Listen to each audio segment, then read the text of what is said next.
Dear students, how are you? Hope all of you are fine. Obviously you have to stay fine because exam is knocking at the door, isn't it? At the last class I taught you the electrolysis and electrolytic cell, electroplating also. And before that I taught you electrochemical cell, that means galvanic cell, dry cell, etc.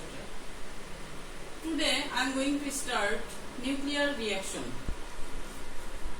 What do you mean by nuclear reaction? Whenever a small particle, you know that the size of nucleus is very small.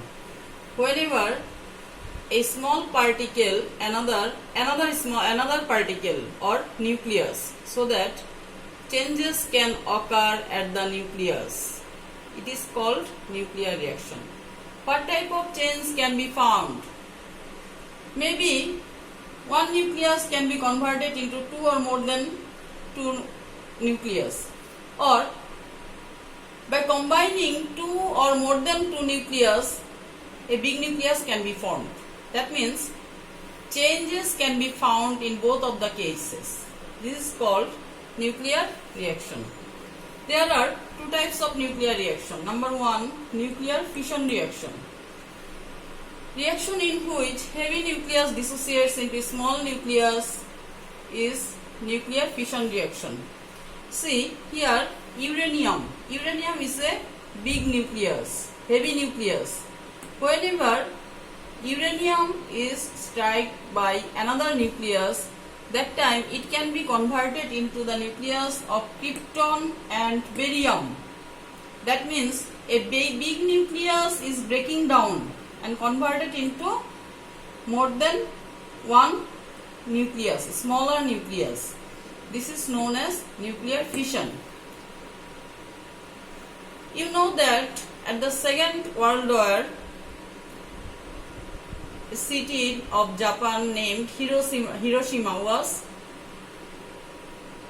destroyed. By what? It was destroyed by nuclear fission reaction. For this reaction, that city was destroyed. What happened there? Uranium was just struck by another nucleus.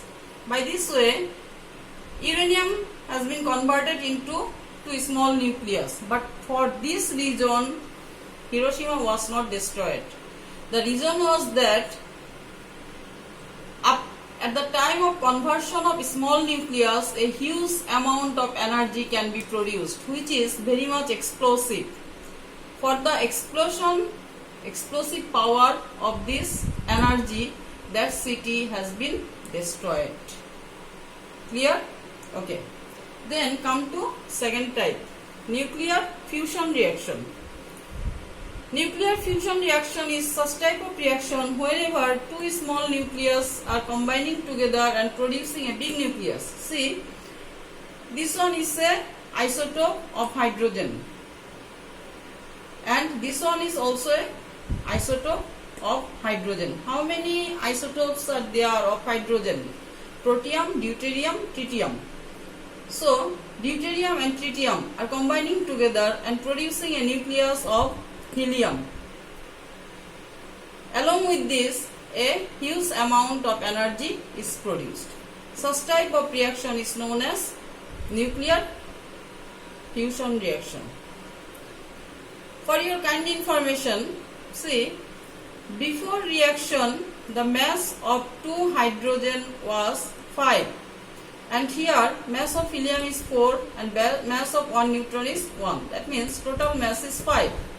Here total mass of uranium was 235. Here krypton's mass is 92. This one is 141. That means 233 plus 3 neutrons. That means after breaking down and before breaking down, the mass of the nucleus remain almost same. These are the characteristics of nuclear reaction. Whatever it is, maybe nuclear fission or nuclear fusion. Now, come to the difference between nuclear fission and nuclear fusion. Can you say what is the difference? Obviously, the first difference is fully opposite. Nuclear fission reaction, in case of nuclear fission reaction, one or more than one small nucleus are coming from a big nucleus. That means a heavy nucleus is breaking down. But in case of nuclear fusion, two or more than two small nucleus are combining together and producing a big nucleus. First difference. Difference number 2. Can you guess what is the difference number 2? Nuclear fission reaction is a chain reaction, but nuclear fusion is not a chain reaction. In case of nuclear fission reaction, a huge amount of energy can be evolved, but the amount of evolved energy in case of nuclear fusion is much more than nuclear fission. Difference number 3. Huge nuclear wastes can be found after nuclear fission reaction, but after nuclear fusion reaction, no nuclear wastes can be found. These are the difference between nuclear fission and nuclear fusion. Now, come to the difference between nuclear reaction and chemical reaction. Can you say the definition of chemical reaction? The process in which two or more than two compounds or elements or compounds combine together and produce fully new substances is known as chemical reaction. But in case of chemical reaction, the chains can be found at the outermost shell's electron. In case of chemical reaction, changes can be found at the outermost shell electrons. But in case of nuclear reaction, chains can be found at the nucleus. In case of chemical reaction, no new substances can be produced. That means atoms or compounds are just rearranging. No new element can be present in case of product, or no new substances can be produced. But in case of nuclear reaction, new elements can be produced. Suppose in case of chemical reaction, zinc plus sulfuric acid is equals to zinc sulfate plus hydrogen. Here nothing is produced newly. Zinc was present over here, it is present also over here. Hydrogen was here, hydrogen is also here. Oxygen was here, oxygen is also over here. That means no new element is produced. But in case of nuclear reaction, you see new elements are producing. From hydrogen, helium is producing. Then chemical reactions take place in the test tube, but nuclear reaction occurs in the nuclear furnace. Clear? These are the difference between nuclear chemical reaction and nuclear reaction. Now come to a problem. How much amount of heat evolved from 50 gram uranium? You know, uranium is an atom with the atomic mass 235. That means it's a big nucleus. Now, question is given, how much amount of heat evolved from 50 gram uranium? Solution. We know that whenever the atomic mass of any atom or molecular mass of any molecule is expressed in gram, that time it is known as 1 mole of that substance. As the atomic mass of uranium is 235, that means 1 mole uranium is equals to 235 gram. That means 1 mole or 235 gram uranium evolves 2 into 10 to the power 13 joule energy. Therefore, 50 gram uranium evolves to into 10 to the power 13 into 50 divided by 235 joule energy. Answer is coming 4.26 into 10 to the power 12 joule. Is that clear?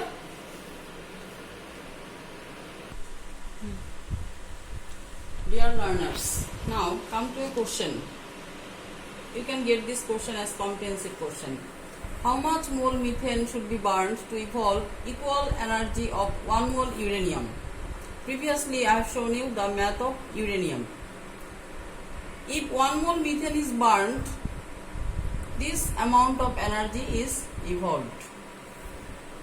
And if 1 mole uranium is burned, so that 2.0 into 10 to the power 13 joule energy is evolved. My question is that how much mole methane should be burned to get equal amount of energy whatever we are getting from 1 mole uranium. So, how to show the statement? To get this joule energy required methane is 1 mole. Therefore, to get this joule energy required methane is 1 into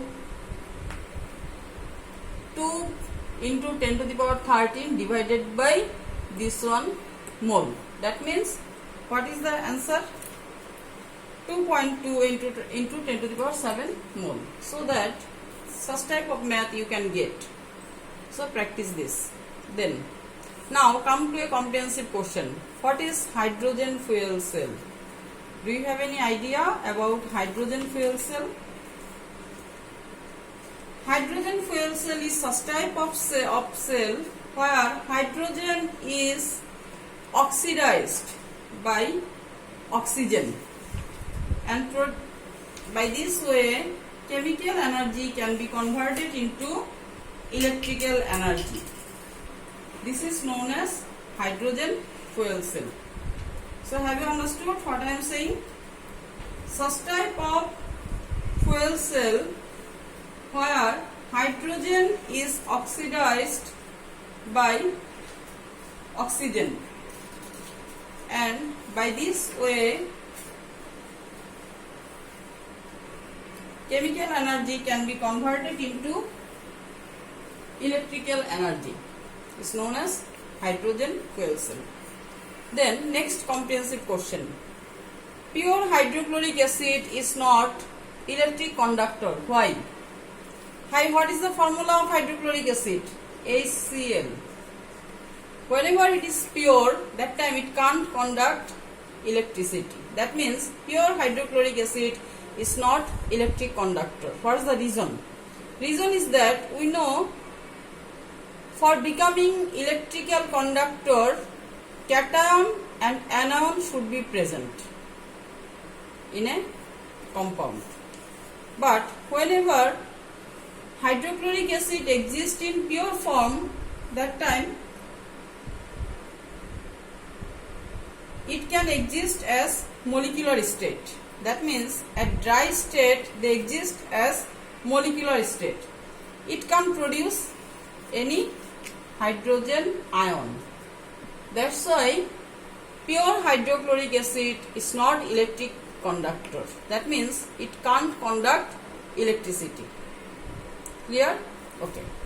Now come to a question. You may get the question as C. Describe bad effect of battery on health and environment. What do you think? Is there any bad effect of battery on environment or health? How it is harmful? Is it harmful for us? Can you guess?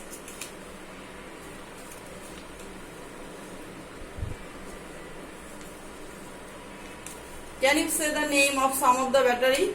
Suppose dry cell, mercury cell, lithium cell, lead storage cell. These are the example of battery, different types of battery. In the dry cell, we have used zinc, and manganese dioxide, right? At the mercury cell, mercurous oxide. What is the formula of mercurous oxide? Hg2O zinc. That means at the mercury cell, mercurous oxide and zinc is used. At the dry cell, we used zinc and manganese dioxide. At the lead storage battery, lead. What is the formula of lead? Pb. Lead and oxide of lead, PbO2. That means lead and lead oxide is used in lead storage battery. At the lithium battery, cobalt oxide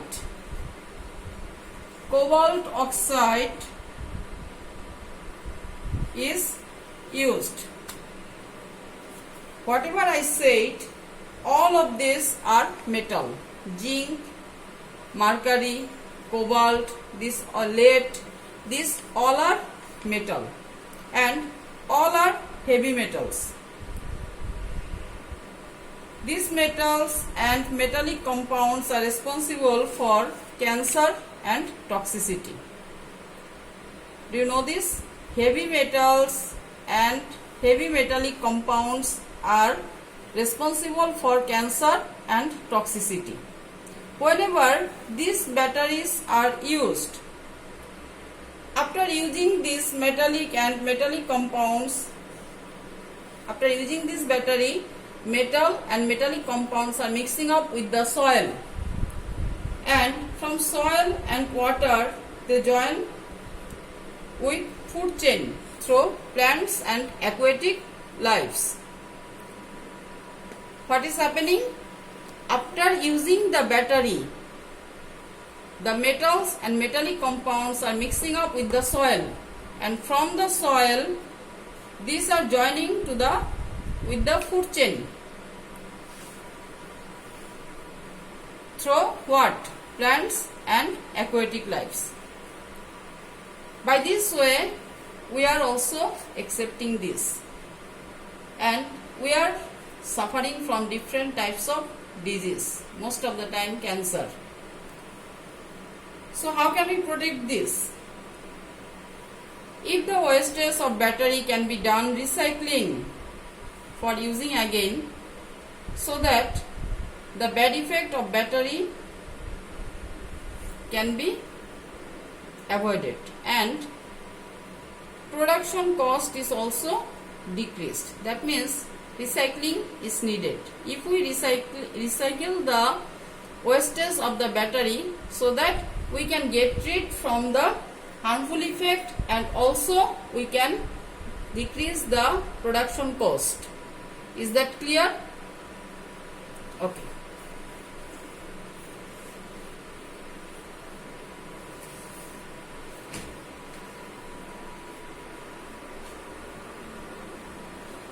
So dear students, your chapter 8, that means chemistry and energy, is finished, and it's a big chapter. You may get many questions from here.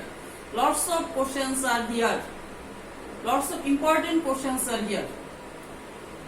All are important. Whatever you learned, that means Delitzsch calculation, then cell, then electrolysis, electroplating, nuclear reaction, everything is important. So this chapter is finished. Still, if you have any problem, you can ask me, or you can ask to your subject teacher also. So wish you all the best for your upcoming exam. Thank you.